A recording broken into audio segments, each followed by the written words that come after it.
السلام عليكم ورحمة الله. بسم الله الرحمن الرحيم. الحمد لله والصلاة والسلام على رسول المصطفى صلى الله عليه وسلم. Inshallah, today I want to spend a little bit of time on the body of the khutbah. Last time we talked about the beginning of the khutbah and the introduction, how to start the khutbah. And the next step is how to formulate the body of the khutbah and what are some of the steps to take and some of the things to watch out for when you're doing that.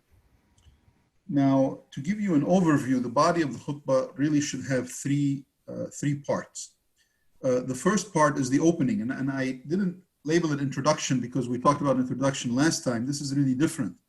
This is the opening of the body of the khutbah. So this is after the time where we say Alhamdulillah wa salatu wa salamu ala Rasulillah, ashhadu an la ilaha illallah wa ashhadu anna Muhammad. After all of that, then we have to now delve into khutbah itself and the topic that we're going to discuss. So within that body, there should be an opening statement. We're going to talk more in detail about that. There should be material supporting your final message, and you should have a final message. Really, every khutbah should have a final unifying message to the audience. What is it that you want to impart to them? What is it that you want to tell them? What's the take-home message? What do you want them to take home and incorporate in their lives and share with their families? Now, the length of each one of these three sessions really will determine the length of your khutbah, because the vast majority of the khutbah is going to be spent around these three items. And you can adjust each of them depending on how much time you have. So if you have some masajid only give you 20 minutes to a khutbah or 15 minutes, in which case you really have to have a brief opening, limited material, and really a very succinct final message. If you have more time, let's say 40 minutes, then you can expand and you can choose how you want to expand. You could have a lengthier opening, you could spend more time on the material supporting the final message. It's important to remember that the vast majority of people will remember the opening and will remember the final message. Now, the material in the middle is rarely remembered, but because a lot of khutbahs are recorded, and even if the masjid itself doesn't record it, many times someone in the audience is recording it on their phone, and it can be made available to those who want to hear it again and get the material in the middle. But in terms of what people remember, they remember your opening if it's impactful, and they remember your final message also if it's impactful. So we're going to talk in more detail a little bit about some of these different sections of the body of the khutbah. The opening. There are different ways of starting your khutbah.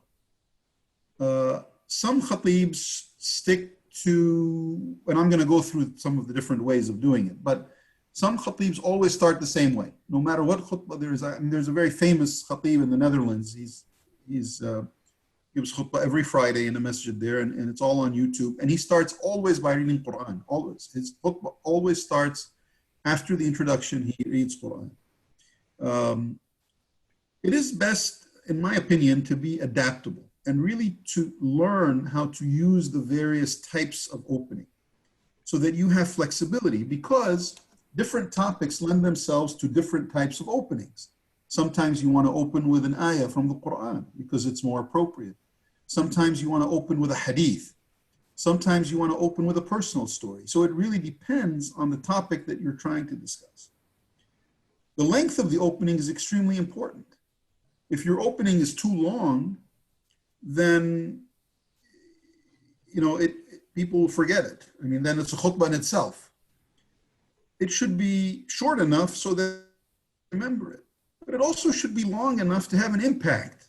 It shouldn't be just one word or one phrase. It really should have you should have a thoughtful opening, something that you think people will remember and will pay attention to.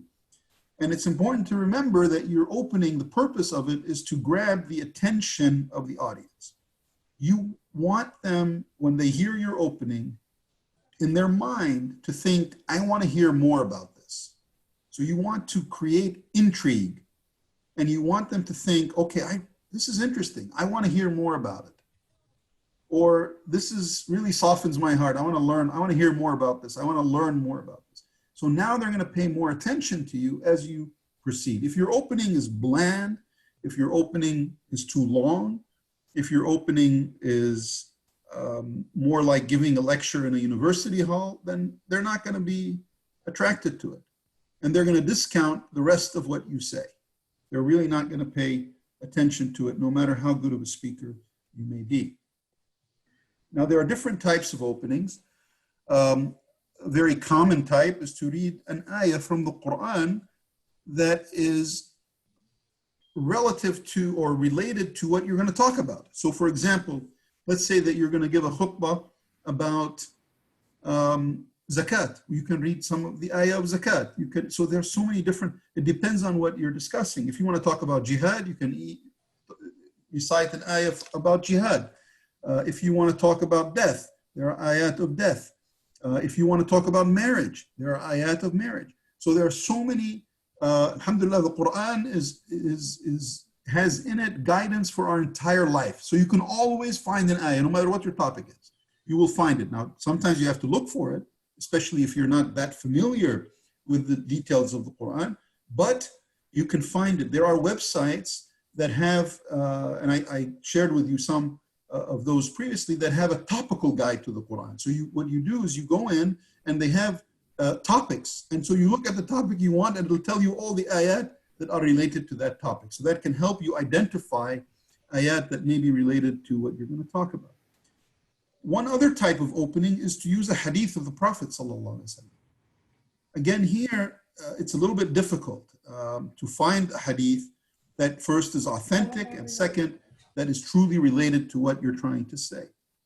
You also can, another type of opening is to start with a historical story. So you can talk about the Sahaba or the Tabi'een or later in Islamic history.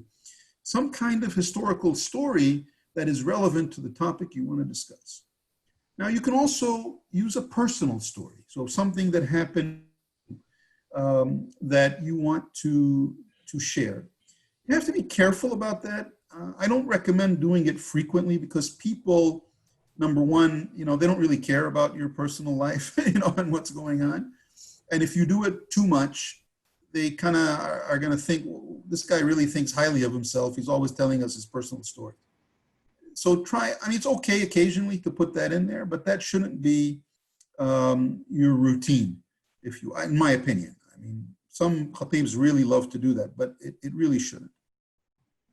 You can also start by opening with a story about others, other than yourself and their experiences. It's important to be careful not to violate confidentiality. So if you are going to do that, don't mention the names of people. Don't even mention or use this kind of opening if you think, even remotely, that someone would be able to identify the people based on the details of the story. Be very careful not to embarrass or offend someone. For example, I'll share with you an example. I remember I attended a khutbah one time this was in San Diego, and the Khateeb stood up and he relayed a story of a Muslim man who married a Christian woman. And the kids basically ended up being Christian. And he relayed this whole story about how the kids ended up being Christian and what the Christian wife did and so forth and so on. And he then used that as the springboard to his topic, which is to encourage the youth, young Muslim men, to only marry Muslim women. Now, the problem was that he didn't really think carefully, and he didn't really have a good argument. How can you advise people to do something that the Quran says is allowed? Or not to do something that the Quran says is allowed. You have to be very careful about that. That's your personal opinion, but your personal opinion doesn't matter. That's not relevant. And it offended a lot of people who were there. I didn't know a lot of those people. I was visiting San Diego at the time. But clearly after the salah, I saw people talking I mean, they were really offended. A lot of people were offended because many of the people there themselves were married to Christians, or their children were married to Christians, or their brother was married to a Christian. And they had normal lives, and their kids were Muslims, and everything was fine. And so they were offended by that. And so it's really important to be tactful. And not only that, but it seemed like the story he was referencing was a member of the community. So everyone kind of knew who that person was and what the situation with the kids was. And that was embarrassing. It certainly is not befitting of a khatib. You should never, ever do that, ever. I mean, I can tell you that just because I'm visible and I'm stand there and give khutbah, I get calls all the time. I would say almost weekly. Someone has some kind of a problem. Husband and wife having a problem, parents having a problem with their child, siblings having some kind of dispute, and they want my religious opinion. What should we do? What's the right way to do? Or a divorce is happening, or whatever it may be. I never use those stories in our community because I know that if I use them, it's going to be revealed very quickly who it is. Everyone will know who I'm talking about, or at least someone will know. And so I never use those stories ever. Now, I might use them if I go give a khutbah in New York. I might, without, of course, naming any names, but I'll use the story. But you have to be very careful about that. It's a common mistake that I see many khatibs doing. Some people start with the final message. That's really rare, but it is a technique that you can use. So if your final message is, if you don't pay your zakah, you're going to be punished severely by Allah. You can start that. That's your message. Today I want to encourage you all to pay your zakah on time, because if you don't, the punishment from Allah can be severe. And I want to warn you. And then you delve into the topic. And then at the end, you use that same statement. You make the final message again. It's okay to do that. It's not used very commonly because it's kind of the easy way out, if you will. But many khatibs who especially are starting, they like to use that method because it's easy. It's very simple. There are some bad openings that I've heard in khutbahs. Stories that are designed to attack a particular person or a group of people. I've seen this commonly when the board has a fight, like a couple of people on the board don't get along with someone or something, and they just had a board meeting, on Thursday night, and they had a fight. And the khatib the next day, who's a member of the board, stands up and gives a khutbah, gives an opening story of some kind that clearly is targeting someone he doesn't like, because usually it's associated with anger and with hand waving, and you could just see his blood is boiling. And it's a horrible way to start a khutbah. You should never, ever do that. That is really, really bad. I experienced this once in Chicago. I was there for work at the time, and Friday I went to a fairly big masjid in downtown Chicago, a lot of people, and that's what the khatib did. His opening was about 15 minutes, basically telling us a story, and it was unclear because none of us were at the board meeting, so we didn't even know what he was talking about exactly, but he was basically attacking certain members of the board. It was very distasteful. It was not instructive. It really went against the purpose of the khutbah. And I think it was really a horrible thing to do. We talked a little bit about the confidentiality. That's really, really important. If people come and confide in you with their problems, you must keep it confidential. That's important that you entrust, that they are entrusting you with their personal problems. And it's very, very important. Lengthy openings, they're terrible because they don't leave you time for the material that you want to actually use to support your final message. Sometimes people open with something totally unrelated to the topic. This happens, a common example is a political statement. So someone, there'll be some incident in the Middle East or somewhere, and they'll start their khutbah by talking about that, and then they delve into a khutbah about salah, like totally irrelevant. It's kind of like, what's the point of that? Why are you doing that? And people are going to remember the political story because politics, especially amongst Arab Muslims is a very hot topic. And remember that. And they won't remember anything you tried to say. So it's poor judgment. I mean, I just don't see why people do that, but people do it. Sometimes they give openings that are filled with anger. You know, so he's upset at something, you know, and it can be, you know, he's upset that people aren't praying sunnah or something, you know, and he just goes on angry. It's not a good way to start, because as soon as people see that you're angry, you kind of lose credibility. They sort of think that, you know, you really don't have, your mind isn't really together. You know, angry people, they're kind of like crazy people, right? They just, I mean, we all get angry, you know, but at that moment of anger, you really look like you're kind of, you don't have it all together. You know, you're not composed, you're not in control of your mind. And so people kind of think that whatever you're going to say is a little bit, you know, it's charged. It's just coming out in a moment of anger, and it's not really well thought out. And so they'll kind of discount most of what you say after that. So that's very important. Be careful of openings that can be taken out of context. There are a lot of khateebs who fell into this trap. I remember there was a khutbah given in you may have heard this, it was news. Khateeb stood up to talk about the occupation of Al-Aqsa. And in his opening, he basically assailed on the Jews, what he did. And someone recorded the khutbah. And so all the news outlets took the statement where he was criticizing the Jews, and they said he's anti-Semitic.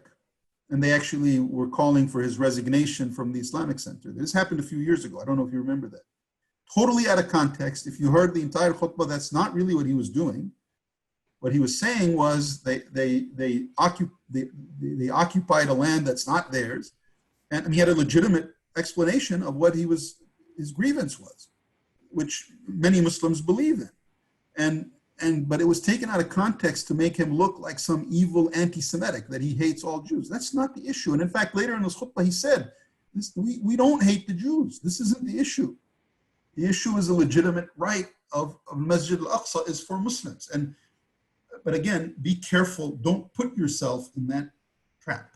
Always think, well, if they just take that phrase, how is it going to sound? Think about that and reformulate it in such a way that it can't be taken out of context, or in such a way that even if it's taken out of context, it still will not harm you tremendously.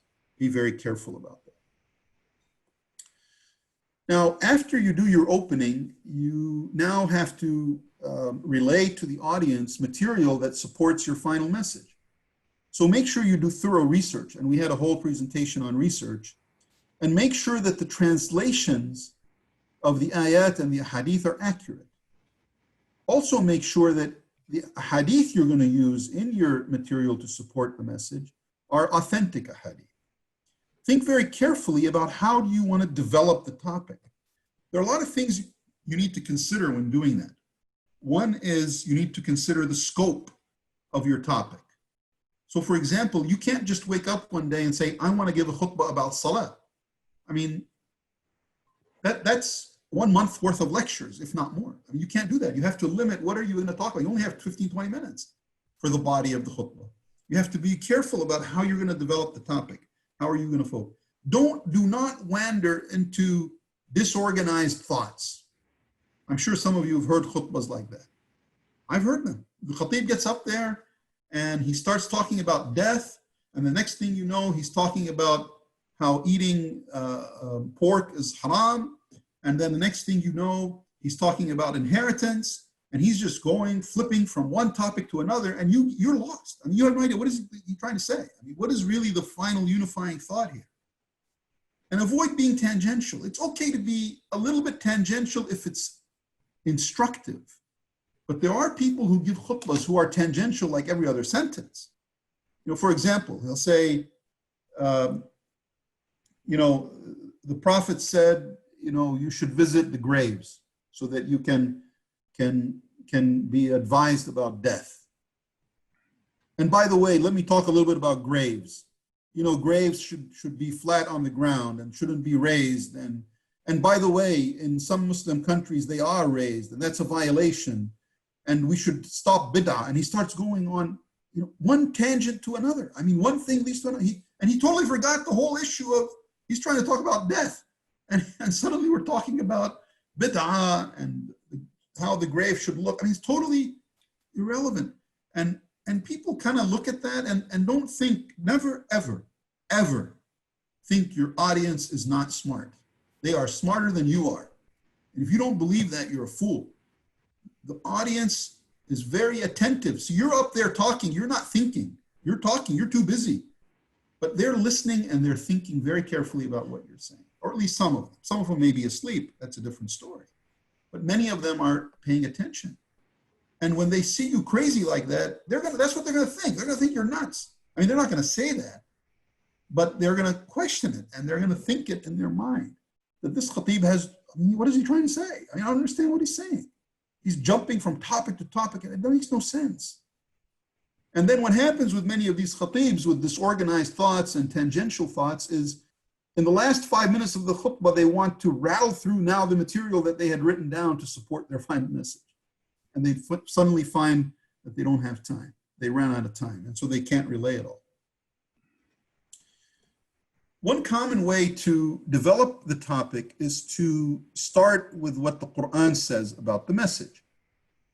And I use this technique a lot. I don't know if it's right or wrong, but I feel very comfortable with it. I begin, if I want to talk about whatever I want to talk about, I start say, okay, let me look at the Quran first. What does the Quran say about this?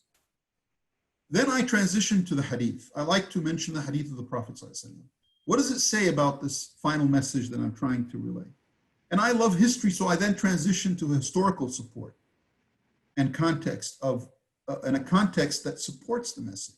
So a historical incident that's similar to what I'm trying to address, that people can understand and revere and feel proud of, and yet it delivers the thought that I'm trying to deliver. I love this technique because our faith is so beautiful that, number one, the Quran has the answer to everything. You just have to look for it and find it. You'll always find good ahadith that support your message because the sayings of the Prophet ﷺ are sacred and they are amazing. And he always was able to, in very few words, relay some very deep meanings. And the history is fantastic because the early Muslims were understood the faith much better than we do, and they lived it in their life. And so we should use them as an example to learn from. That's how I like to develop. Some develop differently. Some people like to list some facts. They'll just list 1, 2, 3, 4, 5. I want to talk about Hajj. Okay, the first thing I want to talk about is why Hajj is important. And then they say why it's important. The second thing I want to talk about is how you perform the Hajj. And then they go through all the different steps of how you perform the Hajj. The third thing I want to talk about is the slaughter in the Hajj. And then they talk about the slaughter in the Hajj. And then I want to talk about the reward of Hajj. And then so they just list one thing after another. And that's fine, actually. I mean, I don't see, I said try to avoid enumerating lists of facts or ideas, but it's okay, especially if you're starting to give the khutbah. It's not a bad way because it helps organize your thoughts. The problem with it is it ends up sounding more like a college lecture. That's how they teach Sharia. I mean, they go through 1, 2, 3, 4. And most college courses are like that. They specific ideas and they list them. But it's okay to do that. I wrote try to avoid, but I think that's kind of like the more advanced level. When you're starting out, it's okay to say, okay, these are the things I want to talk about and just list them and go through them. It's important that you try to avoid being overly detailed and interpreting an ayah of the Quran or a hadith, simply because this will eat up time. And it turns into an academic performance rather than the final message that you're trying to support. The Quran is so deep and it's so vast. I mean, you can take pretty much any ayah in the Quran and give a 1-hour lecture about it if you wish. I mean, you can dissect the language, you can dissect the grammar, you can dissect the vocabulary, you can dissect the miraculous nature of it. You can dissect the applications of that. I mean, you could really spend an hour on almost any ayah in the Quran. But when you give a khutbah, you don't have that kind of time. There are things you want to get to, your hadith, your historical context, and of course your final message.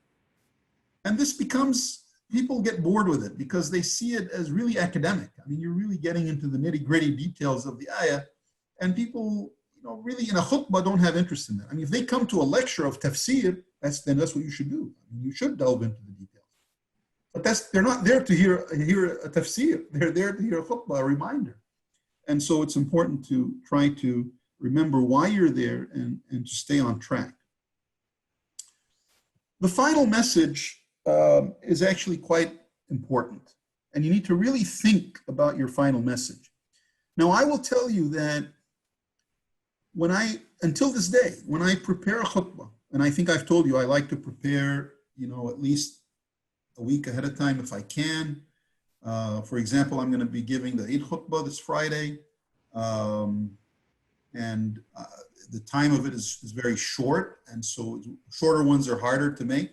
I'm going to start preparing, inshallah, tomorrow morning. I mean, that's how I'm going to, and I won't finish it till Thursday night, but inshallah, I'm going to start preparing it tomorrow morning. And you always start with the final message when you prepare. And I know that sounds kind of crazy. You think, well, why would you start with the final message? I mean, but I can assure you that is the best way to develop your khutbah. Think carefully, what message do you want to leave? There should be a final message. And you should have one final message, in my opinion, but you can have more than one. But in any case, never make it more than 3, because people don't remember. People don't remember a list of 3 objects. Like if you told them pen, orange, and book, and you ask them 20 minutes later, they might remember 2 of those. That's just human nature. Our memories, short-term memory is limited. So, and the older you get, the worse the short-term memory is. I don't care how sharp you think. I can tell you right now, I'm 50. My memory is not like when I was 20. I mean, definitely not the same. So try to limit your final message to no more than 3 messages, and preferably only 1. The final message should be short. You should be able to write it in 1 sentence. And it should be a short sentence, not a complex sentence with commas and semicolons. No. It should be 1 simple sentence. And I highly suggest when you're starting to formulate khutbahs to actually write it down. Like get a piece of paper and write it down and read it aloud to yourself and see if it makes sense and modify it and change it. But you have to have a final message. Give you, for example, my final, I may give a khutbah about behaviors. What message do I want? In my mind, I say, you know what? I want to deliver the final message, which is I want to encourage people to be forgiving. That's my message. I want to encourage them to exercise the Islamic behavior of afu, to just forgive people. People do bad things to you, forgive them. That's it. That's my message. Now, from there, you build your khutbah. But that's the message. You have to see, what is my final message? Sometimes the message is, I want people to dampen their anger. I want them to reduce their anger, or at least to think about it and to begin trying to do it. To try to lessen your anger. That's the message. That's a final message. And if I write it down, I would write down, lessen your anger. That's my final message, 3 words. Your message could be something like, encourage zakat. That's really what you want. You want to encourage people to perform their zakat, to pay their zakat. Encourage people to pay zakat. That could be your final message. It really doesn't have to be, lengthy. And the shorter the better, because that's what people are going to remember. It should be personal to each member of the audience. That's very, very important. Sometimes people give a khutbah and they give a message that's universal, like to the leaders, the political leaders. We should, we should liberate Palestine or something. And that's great, but the person who's sitting in the audience can't do anything about that. It's not for them. But how can you deliver that same message so that it's personal? You can say you have a duty, an obligation to try to liberate Al-Aqsa. You have a duty to do that. If you can pay money to do it, do it. If you can make a dua, do it. If you have influence, you can write letters to your senator, do it. Whatever it may be, whatever is within your capabilities, do something to try to contribute to the liberation of Al-Aqsa. But to just say, oh, you know, the presidents of the Arab countries should liberate Al-Aqsa. Nobody's hearing you. Those people don't hear you. They don't know what you're talking about. And the people in the audience, it may make them feel comfortable and happy that you said that, but it doesn't call them to act. They just, okay, you know, good. But they don't feel any personal responsibility. You have to think about that message, and it should be personal to each member of the audience. It can be a call to action. You can ask people to act. You know, this is what I think you should do. You should pay your zakah. You should pray sunnah. You should go to Hajj. Call to action. It can be a call to reflection. You know, think about that. You know, you're always sad that Allah's not giving you what you want. Well, maybe Allah's trying to protect you. You know, let them reflect and think about that, which will change their attitude and change their view of their relationship with Allah subhanahu wa ta'ala. The final message should be supported by the body of the khutbah. The worst thing you can do is sit there and talk about a topic, and then your final message is something totally different. And trust me, that happens a lot. I hear that so many times. And it's one of the things that really irritates me, because it's kind of like you've been talking to us for 20 minutes about something, and then in the final message, you're something totally different. That makes no sense. But people do it all the time. So be careful. It should be something that people can remember and, in my opinion, recite back to their families when they go home. Your khutbah should be beyond the walls of the masjid. The impact should be to the greater community. Let people talk about it. But you have to give them something that's easy to remember and easy to understand, something that they can encapsulate in their mind and remember it, and also express it very clearly and very succinctly. That's very, very important, that your final message be of that characteristic. In my opinion, and this is the hardest part of the khutbah. This is the most difficult part, because you're trying to satisfy all these different conditions. It's not easy to do.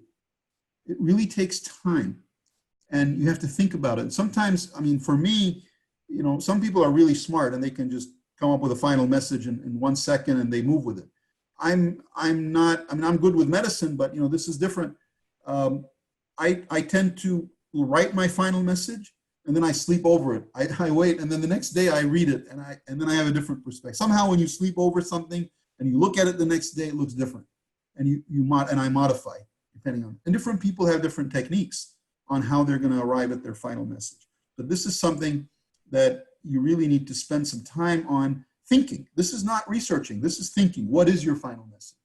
And you need to do that first, because that's going to determine how you're going to research and what you're going to research and how you're going to formulate your khutbah.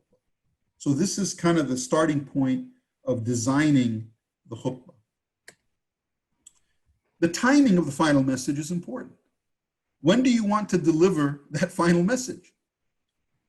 Well, you have several options. You can deliver it at the end of the first khutbah, if you wish.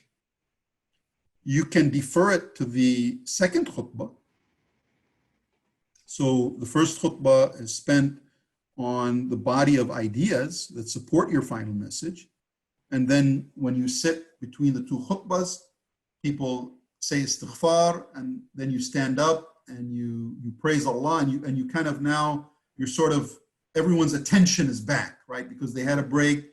So now you actually have captured their attention. So it's often good to reserve the final message to the second khutbah, when everyone's really paying attention to you, and you can deliver that final message during that time.